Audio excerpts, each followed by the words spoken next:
What it do, YouTube? Boy Eisner's Tactical, man. Back here, another video, man. Hey, man, I want to appreciate everybody subscribing to the channel. It's going, everything's going well.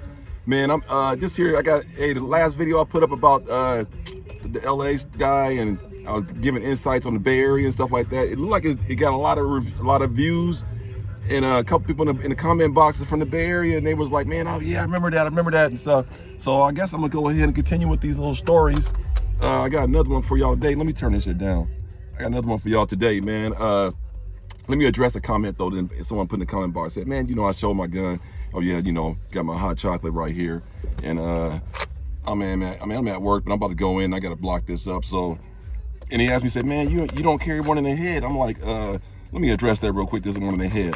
So, at home, I don't have one in the head because I have the tactical layout of my house, and I don't feel I need to have one in the head. If I can't rack one in 1 second, then probably shouldn't have a gun. So that's that. Okay, when I go out to the general public stores and all that kind of stuff, one in the head. Okay, when I'm traveling across the country, whatever different state to state, one in the head. When I come to work in the morning, it's dark. I'm the first one here, so I clear everything out, and I have one in the head. And then when everything's cleared out, I'm in a secured environment. There's no way you can sneak up and attack me because everything's controlled. Then I take it out, and then I lock it in my box, and I can proceed with my day. So that's my one in the head theory. You got to figure out your own one in the head thing. Just remember this: the gun ain't gonna go off unless you squeeze the trigger. So all that, oh man, you gonna blow your balls off and all that that's ridiculous. That's like if your car's in the parking lot, someone said your car just started driving by itself. Man, your car ain't gonna go nowhere until you turn the ignition over, step on the gas pedal, put it in gear, step on the gas. So it's the same thing with a gun. You gotta rack the gun, put the bullet in the head, then you gotta squeeze the trigger with a certain poundage, and that's how the guns don't just go off by themselves. So let's get off of that narrative. So that's the one in the head theory, man. At home, no. Public, yes. Traveling, yes. Heading to work in the darkness, yes. Then no. So there you go. But man, let me get back to this, to get you to one of these stories, man. One of these Bay Area stories, man. So this story took place in Oakland, California, about 88, 89, somewhere right around there. I can't remember. It wasn't 90, I can tell you that, because it was right after high school, because I graduated 87. I think we came back home and we went by the lake for the festival. So this thing was called the Festival by the Lake. It was by the Lake Merritt. It's not a real fucking lake, man. So it's calm down. It's just a dredged out area. They made a lake, and they got playground structures, fairyland, children's fairyland. If you ever go to Oakland, you got kids. They got a whole area that's called Children's Fairyland. And the kids dress up and do all the little fairyland stuff. And so it's a pretty nice little area. It's very, very nice. So they started this event called Festival by the Lake.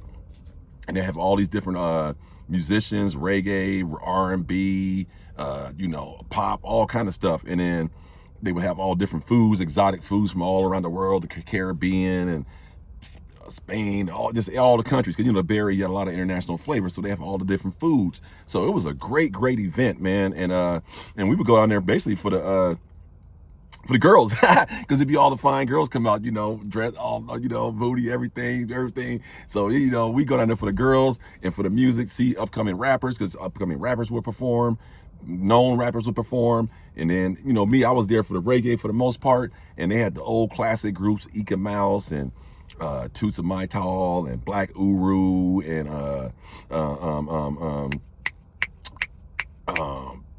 man, I'm missing a Yellow Man. Let's see who else used to come through there, man. It was a lot of them, man. I can't think of all of them off the top of my head, man. As soon as I finish this video, they'll all pop in my head. Y'all know how that go. But yeah, real solid reggae groups come through there, perform, and just a beautiful event. So let me tell you this crazy story now. So we get there, and we like 3, 4 deep. Yeah, because we didn't roll like 5, 6 deep that much. We would go like 2, 3, 4 deep at the most. And I ain't gonna drop their names because they still alive, and I don't know why I want to put them out there like that. But these are my real tight homies, and so we hook up, and we go by the little liquor store, right?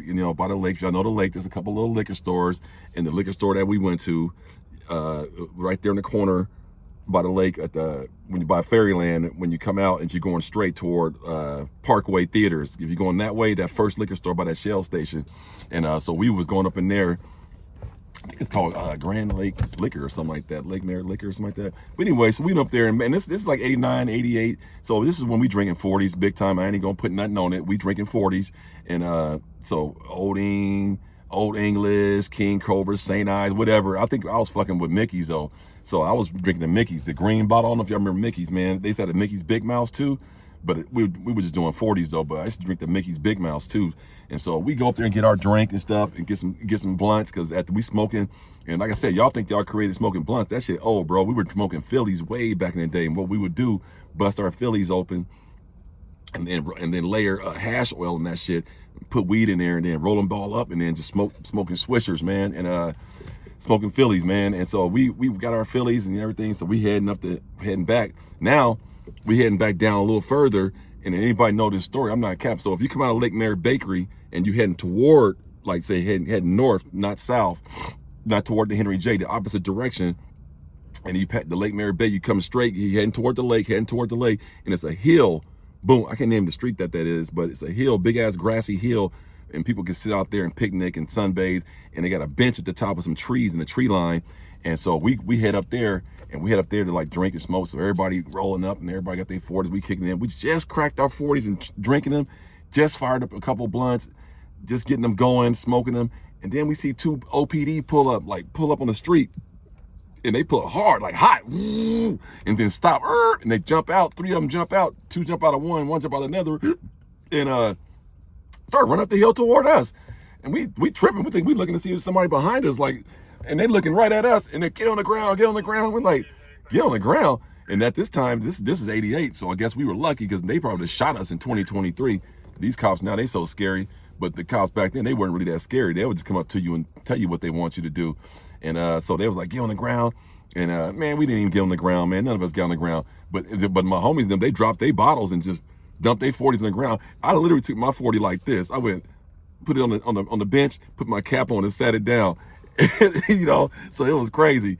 And so they come over and like, man, we got you guys were involved in a robbery. We're like, a robbery? Man, we just went to the liquor store. We just got these 40s in it. You know, the 40 still got the frost on it. And we showed him the Phillies and stuff. And he was like, oh, okay, what's your name? All that stuff, you know, and they gave our, you know, ran our names down, all this kind of stuff.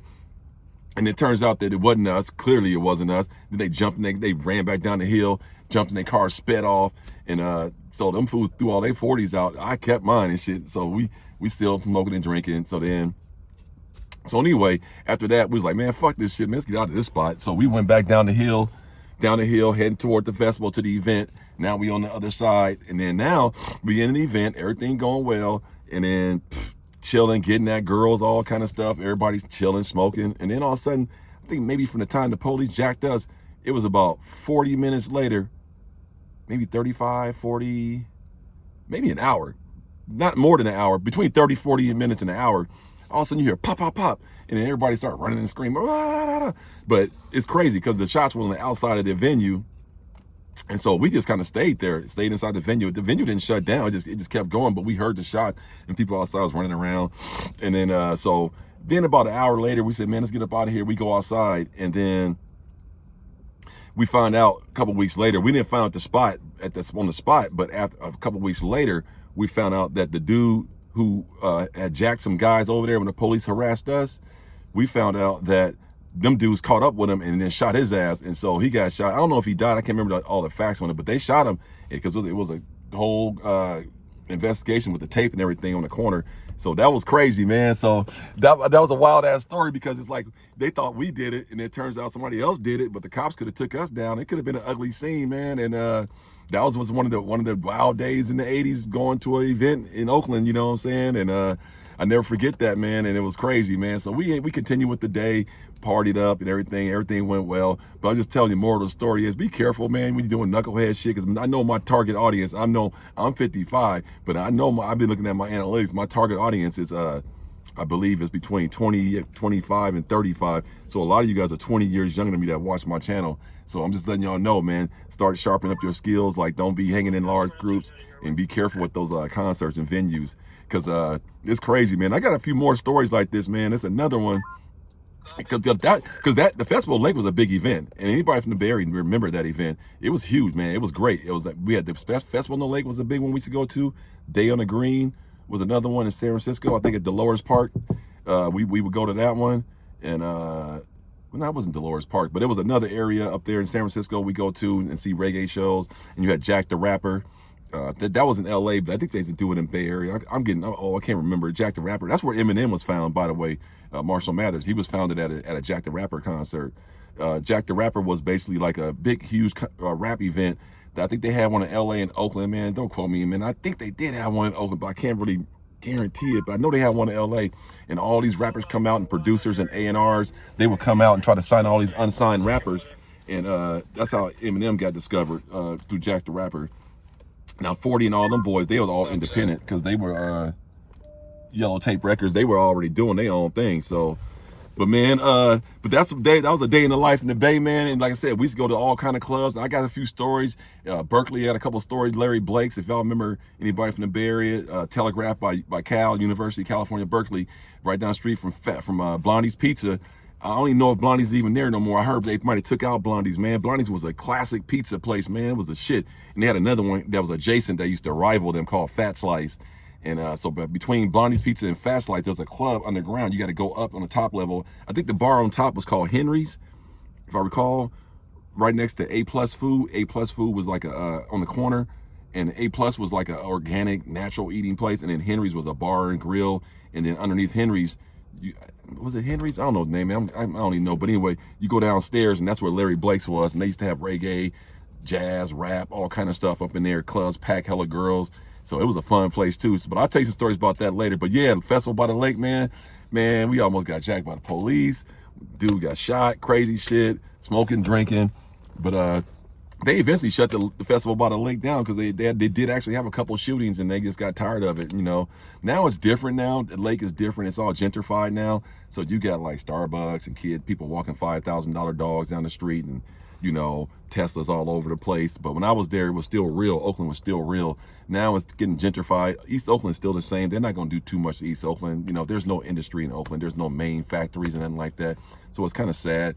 But yeah, man, I just want to let y'all know that's another story, man. I just want to share that with you guys, man. Let me know what you think. If y'all from the Bay, y'all remember these places I'm naming, just let me know. And I got another great story I'm going to share with y'all later. Probably won't do it until after the holidays, but I just want to let everybody know, stay blessed. But yeah, my next story, someone told me to tell it because he saw my video. He said, man, tell your Mike Irvin story, because he was there. He really know. He just really went down. So when we met Mike Irvin, the playmaker, Dallas Cowboy Hall of Famer, Super Bowl champion, we met him at this club in San Francisco called Johnny Loves. They used to crank back in the now this is like around 93, 94, because Mike and them just won a Super Bowl because they beat the Niners the year before, and then Dion left, and then boom, that's another story. But we met him at Johnny Loves in San Francisco, and I think it's off the Visadero.